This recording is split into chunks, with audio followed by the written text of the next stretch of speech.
ನಮಸ್ತೆ, ನಾನು ಆದರ್ಶಿನಿ. ಹೆಣ್ಣು ಹೊನ್ನು ಮಣ್ಣು, ಈ ಜಗತ್ನಲ್ಲಿ ಏನೇ ಕ್ರೈಮ್ ಆಗಲಿ ಅದರ ಹಿಂದಿರೋದು ಈ ಮೂರೇ ಕಾರಣ.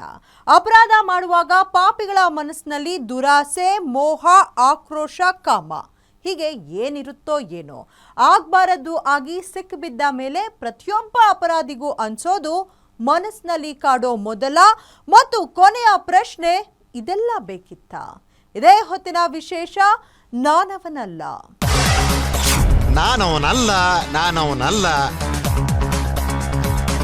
ಬೆಂಗಳೂರಿನಲ್ಲೊಬ್ಬ ಸೈಕೋ ಸೈಯದ್ ಇದ್ದಾನೆ ಅನ್ನೋ ಕುರಿತು ನಾವು ನಿಮಗೆ ಹೇಳಿದ್ವಿ.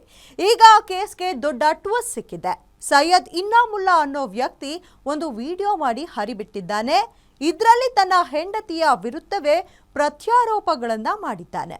ಜೊತೆಗೆ ನನ್ನ ಪತ್ನಿ ಹೇಗೆ ಟಾರ್ಚರ್ ಕೊಟ್ಟಿದ್ಲು ಅನ್ನೋ ಕುರಿತು ಸೆಲ್ಫಿ ವಿಡಿಯೋ ರಿಲೀಸ್ ಮಾಡಿದ್ದಾನೆ. ಅದರ ಕಂಪ್ಲೀಟ್ ಡೀಟೇಲ್ಸ್ ಇಲ್ಲಿದೆ ನೋಡಿ.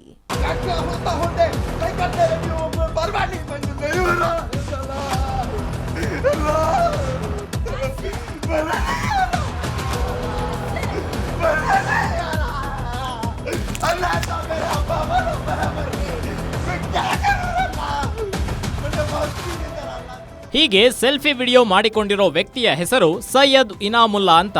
ಬೆಂಗಳೂರಿನ ಪುಟ್ಟೇನಹಳ್ಳಿಯ ನಿವಾಸಿ. ಈತ ಖಾಸಗಿ ಸಾಫ್ಟ್ವೇರ್ ಕಂಪನಿಯಲ್ಲಿ ಕೆಲಸ ಮಾಡ್ತಿದ್ದ. ಈತನಿಗೆ ಕಳೆದ ವರ್ಷದ ಡಿಸೆಂಬರ್ 15ರಂದು ವಿವಾಹವಾಗಿತ್ತು. ಅಲ್ಲದೆ ಡಿಸೆಂಬರ್ 17ರಂದು ರಿಸೆಪ್ಷನ್ ಕೂಡ ನಡೆದಿತ್ತು.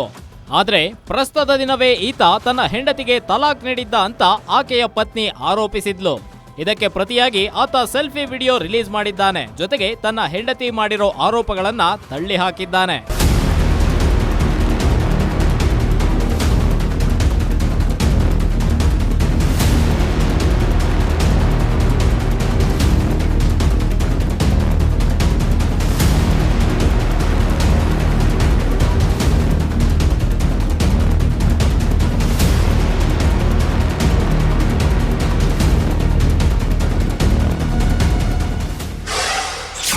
ಹೆಂಡತಿ ವಿರುದ್ಧ ಸೈಯದ್ ಸೆಲ್ಫಿ ವಿಡಿಯೋ ರಿಲೀಸ್.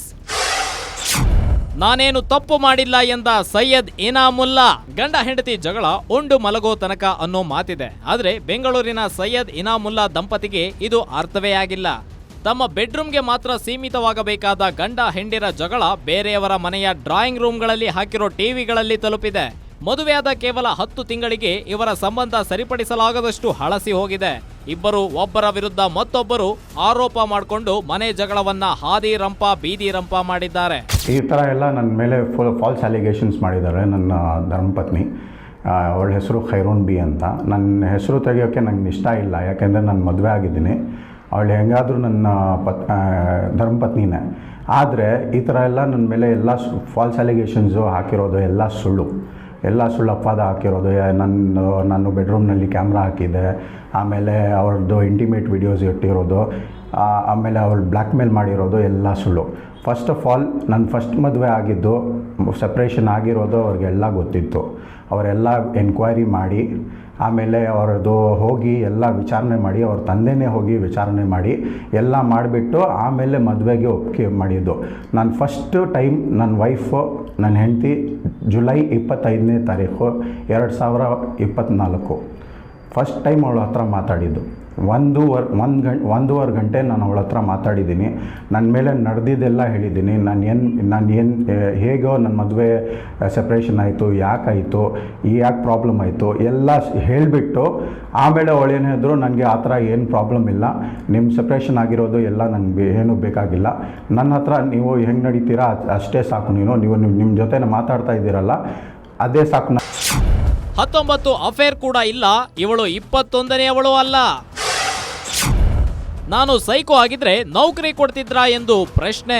ನನ್ನ ಹೆಂಡತಿ ನನ್ನನ್ನ ಸೈಕೋ ಅಂತ ಕರೆದಿದ್ದಾಳೆ. ನಾನು ಸೈಕೋಪಾತ್ ಆಗಿದ್ದಿದ್ರೆ ನನಗೆ ಯಾವುದಾದ್ರೂ ಕಂಪನಿಯಲ್ಲಿ ಕೆಲಸ ಕೊಡ್ತಿದ್ರಾ? ನನಗೆ 19 ಅಫೇರ್ಗಳು ಇವೆ, 20ನೇಯವಳ ಜೊತೆ ಮದುವೆಯಾಗಿದ್ದೇನೆ, ಇವಳು 21ನೇಯವಳು ಅಂತ ಹೇಳ್ತಿದ್ದಾಳೆ. ಅದೆಲ್ಲ ಹಸಿ ಸುಳ್ಳು. ಸೈಯದ್ ಇನಾಮುಲ್ಲಾ ಸಮಜಾಯಿಷಿ ನೀಡಿದ್ದಾನೆ. ಜೊತೆಗೆ ನನ್ನ ಬಳಿ ಆಕೆಯ ಯಾವುದೇ ಖಾಸಗಿ ವಿಡಿಯೋಗಳು ಇಲ್ಲ. ವಿದೇಶದಲ್ಲಿರೋ ನನ್ನ ಕ್ಲೈಂಟ್ಗಳ ಜೊತೆ ಆಕೆಯನ್ನ ಮಲಗುವಂತೆಯೂ ಹೇಳಿಲ್ಲ. ಆಕೆ ಕೊಡ್ತಾ ಇರೋ ಟಾರ್ಚರ್ನಿಂದ ನಾನು ಸಾಯೋಕೆ ನಿರ್ಧರಿಸಿದ್ದೆ ಅಂತ ಸೈಯದ್ ಇನಾಮುಲ್ಲಾ ಪತ್ನಿಯ ವಿರುದ್ಧವೇ ಗಂಭೀರ ಆರೋಪ ಮಾಡಿದ್ದಾನೆ. ಏನಾದರೂ ಸೈಕೋಪ್ಯಾತ್ ಇದ್ದರೆ ಯಾವುದಾದ್ರೂ ಕಂಪನಿನಲ್ಲಿ ನನ್ನ ಕೆಲಸ ಸಿಗ್ತಾಯಿತ್ತಾ? ಹಾಂ, ಯಾರಾದರೂ ಕೆಲಸ ಕೊಡ್ತಾ ಇದ್ದಿಲ್ಲ ನನಗೆ. ಇವಾಗ ಅವ್ರು ಹೇಳ್ತಾ ಇದ್ದಾರಲ್ಲ 19 ಅಫೇರ್ಸ್ ನಂದು ಇತ್ತು ಅಂತ. 19 ಅಫೇರ್ಸ್ ಇದ್ದಿದೆ, 20ನೇ ಮದುವೆ ಮಾಡಿದ್ದೀನಿ, 21 ಹುಡುಗಿ ಅವಳು ಅಂದರೆ ಅವಳಿಗೆ ಗೊತ್ತಿದ್ರು ಸಹ ನನ್ನ ಜೊತೆ ಯಾಕೆ ಮದುವೆ ಮಾಡ್ಕೊಂಡ್ಳು ಅವಳು? ಇವಾಗ ನನ್ನ ಹತ್ರ ಇಂಟಿಮೇಟ್ ವಿಡಿಯೋಸ್ ಇದೆ. ಅವಳು ಫಾರಿನ್ ಕಾಂಟ್ಯಾಕ್ಟ್ಸ್ ಇದೆ ಅಂತ ಹೇಳ್ತಾ ಇದ್ರಲ್ಲ, ದುಬೈ ಕಾಂಟ್ಯಾಕ್ಟ್ಸ್ ಎಲ್ಲ ಇದೆ ಅಂತ. ಅವಳು ಯಾವಾಗ ನೋಡಿರೋದು? ನಾನು ಯಾರ ಹತ್ರ ಕರ್ಕೊಂಡು ಹೋಗಿದ್ದೀನಿ, ಯಾರ ಹತ್ರ ನಾನು ಕರ್ಕೊಂಡು ಹೋಗಿದ್ದೀನಿ, ಯಾರ ಹತ್ರ ನಾನು ಮಾತಾಡಿದ್ದೀನಿ, ಯಾವಾಗ ಅವಳನ್ನ ಬಲವಂತ ಮಾಡಿದ್ದೀನಿ? ಎಷ್ಟು ಸತಿ ನಾನು ರೋಡ್ನಲ್ಲಿ ಮಲ್ಬಿಟ್ಟಿದ್ದೆ, ನನ್ನ ಸಾಯಿಸ್ಬಿಡಿ, ನಾನು ಸತ್ತೋಗ್ಬಿಡ್ತೀನಿ ಅಂತ ಅದು ಕೊಡ್ತಾ ಇರೋದು ಮಾನಸಿಕ ಇದರಿಂದ, ನನಗೆ ಮಾನಸಿಕ ಟಾರ್ಚರಿಂದ. ನಾನು ಬೇಕಾದರೆ ಸತ್ತೋಗ್ತೀನಿ, ಯಾಕೆಂದರೆ ನಮ್ಮ ಮನೆಯವರು ವಯಸ್ಸಾಗಿದ್ದಾರೆ, ನಮ್ಮ ತಂದೆ ತಾಯಿ, ಆಮೇಲೆ ನನಗೆ ಇರೋದು 2 ಅವ್ರ ಮದುವೆ ಆಗಿರೋದು, ಬರೀ ಅವ್ರ ಹೆಸರು ತೊಗೊಳ್ಳೋದು. ಯಾಕೆಂದರೆ ನನ್ನ ವೀಕ್ ಪಾಯಿಂಟ್ ಅದೇ ಇರೋದು. ನನ್ನ ಮೇಲೆ ನಡೆಸೋಕೆ ಆಗಲ್ಲ, ನಾನು ಏನಾದರೂ ಇದ್ದರೆ ನಾನು ಫೈಟ್ ಮಾಡ್ತೀನಿ ಅಂತ ಹೇಳಿಬಿಟ್ಟು ನನ್ನ ಮೇಲೆ ಇವಾಗ ಇದು ವೀಕ್ ಪಾಯಿಂಟ್ ತೊಗೊಂಡು ನನ್ನ ಮೇಲೆ ಅತ್ಯಾಚಾರ ಮಾಡ್ತಾ ಇರೋದು. ನನ್ನ ವೀಕ್ ಪಾಯಿಂಟ್ ನನ್ನ ತಂಗಿಯರು ಅಂತ ಅವಳಿಗೆ ಚೆನ್ನಾಗಿ ಗೊತ್ತಿತ್ತು. ನಾನು ಅವಳು ನನಗೆ ಏನು ಮಾಡಿದ್ರು ಸಹ ನಾನು ತಲೆ ಬಗ್ಸ್ಕೊಂಡು ಜೀವನ ಮಾಡಲ್ಲ ಅಂತ ಅವಳು ಗೊತ್ತಿದ್ರು. ಅವಳೇನು ಮಾಡಿದ್ದಾರೆ, ನನ್ನ ತಂಗಿಯನ್ನ ಟಾರ್ಗೆಟ್ ಮಾಡಿ ಅವಳ ಜೀವನ ಹಾಳು ಮಾಡೋಕ್ಕೆ ಪ್ರಯತ್ನ ಪಟ್ಟು ಇವಾಗ ನನ್ನ ವಿಡಿಯೋಸ್ ಎಲ್ಲ ಸರ್ಕ್ಯುಲೇಟ್ ಮಾಡ್ತಾ ಇರೋದು. ನನಗೆ ಕಾನೂನಿನ ಮೇಲೆ ಭರವಸೆ ಇದೆ, ವಿಶ್ವಾಸ ಇದೆ. ನಾನು ದಯವಿಟ್ಟು ನಿಮಗೆಲ್ಲ ವಿನಂತಿ ಮಾಡ್ತಾ ಇದ್ದೀನಿ, ನನ್ನನ್ನು ಸಹಕರಿಸಿ, ಸ್ವಲ್ಪ ಇದೆಲ್ಲ ವಿಡಿಯೋನ ಸರ್ಕ್ಯುಲೇಟ್ ಮಾಡಿ ಅವಳನ್ನ ಹೆಂಗೆ ನನ್ನ ಮಾನನ ಮಾಡಿಸಿದ್ದಾಳೆ ಅವಳಿಗೂ ಇದು ಮಾಡಿ ಎಕ್ಸ್ಪೋಸ್ ಮಾಡಿ. ನಾನು ಬೇಕಾದರೆ ನಾನು ಕಾನೂನನ್ನ ಸಹಕರಿಸ್ತೀನಿ, ಎಲ್ಲ ಇನ್ವೆಸ್ಟಿಗೇಷನ್ಗೆ ಕೋಆಪರೇಟ್ ಮಾಡ್ತೀನಿ.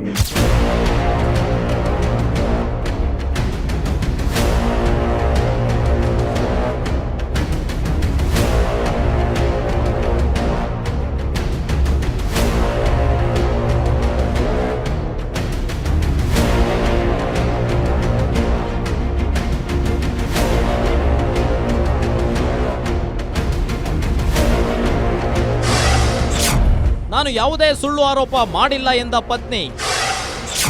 ನನ್ನ ಗೌರವವನ್ನು ಹಾಳು ಮಾಡಲು ಸುಳ್ಳು ಆರೋಪಗಳು. ಸೈಯದ್ ಇನಾಮುಲ್ಲಾ ವಿಡಿಯೋ ರಿಲೀಸ್ ಮಾಡಿದ್ದಕ್ಕೆ ಪ್ರತಿಯಾಗಿ ಆತನ ಪತ್ನಿ ಹೊಸ ವಿಡಿಯೋ ರಿಲೀಸ್ ಮಾಡಿದ್ದಾಳೆ. ಇದರಲ್ಲಿ ಸೈಯದ್ ಇನಾಮುಲ್ಲಾ ವಿರುದ್ಧ ನಾನು ಯಾವುದೇ ಸುಳ್ಳು ಆರೋಪಗಳನ್ನ ಮಾಡಿಲ್ಲ, ನಾನು ಮಾಡಿರೋ ಆರೋಪಗಳೆಲ್ಲ ನಿಜ, ಆತ ನನ್ನ ಗೌರವಕ್ಕೆ ಧಕ್ಕೆ ತರಲು ವಿಡಿಯೋ ರಿಲೀಸ್ ಮಾಡಿದ್ದಾನೆ. ಆತನ ಅಸಲಿಯತ್ತು ಗೊತ್ತಿದ್ದಿದ್ರೆ ನಾನು ಆತನನ್ನ ಮದುವೆಯೇ ಆಗ್ತಿರ್ಲಿಲ್ಲ. ಮದುವೆಯಾಗಿ ಪ್ರಸ್ತುತ ಕೋಣೆಯಲ್ಲಿ ಅವನ ಅಸಲಿ ಮುಖ ಬಯಲಾಗಿತ್ತು.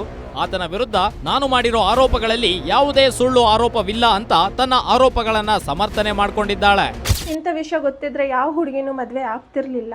ಇಂಥ 3rd ಕ್ಲಾಸ್ ಕಂತ್ರಿ ಅಂತ ನನಗೆ ಗೊತ್ತಿರಲಿಲ್ಲ.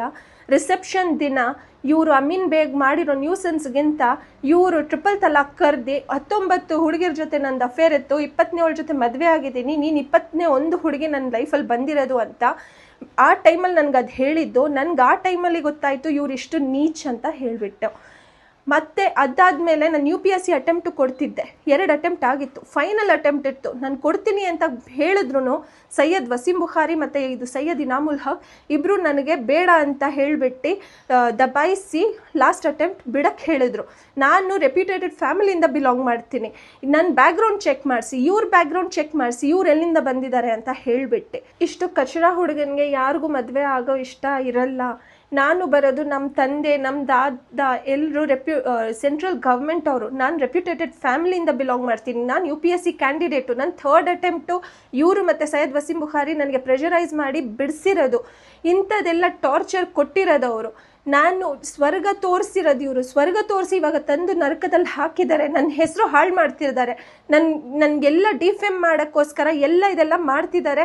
ಇದೆಲ್ಲ ಅವ್ರು ಮಾಡ್ತಿರೋದು ನನಗೆ ಡಿಫೇಮ್ ಮಾಡೋಕ್ಕೋಸ್ಕರ, ನನ್ನ ಡಿಗ್ನಿಟಿ ಗಿರಾನೆಗೆ ವಾಸ್ತೆ ಈ ಥರ ಎಲ್ಲ ಮಾಡ್ತಿದ್ದಾರೆ. ಇವ್ರು ಹೇಳ್ತಿರೋ ಒಂದೊಂದು ಮಾತು ಸುಳ್ಳು. ಇವರು ಮೇಲ್ ಹಾಕಿರೋದು ನಾನೆಲ್ಲ ಅಲಿಗೇಷನ್ ಎಲ್ಲ ಕರೆಕ್ಟ್ ಇದೆ.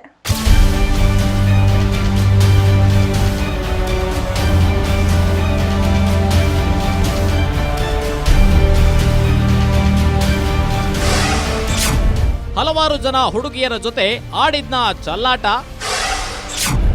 ಮನೆ ಕೆಲಸದವಳ ಮೇಲೂ ಕಣ್ಣು ಹಾಕಿದ್ನಂತೆ ಸೈಯದ್ ಇನಾಮುಲ್ಲಾ ವಿರುದ್ಧ ಆತನ ಪತ್ನಿ ಹಲವಾರು ಆರೋಪಗಳನ್ನ ಮಾಡಿದ್ದಾಳೆ. ಸೈಯದ್ ಇನಾಮುಲ್ ಹಕ್ ಹಲವಾರು ಜನ ಹುಡುಗಿಯರ ಜೀವನದ ಜೊತೆ ಚಲ್ಲಾಟವಾಡಿದ್ದಾನೆ.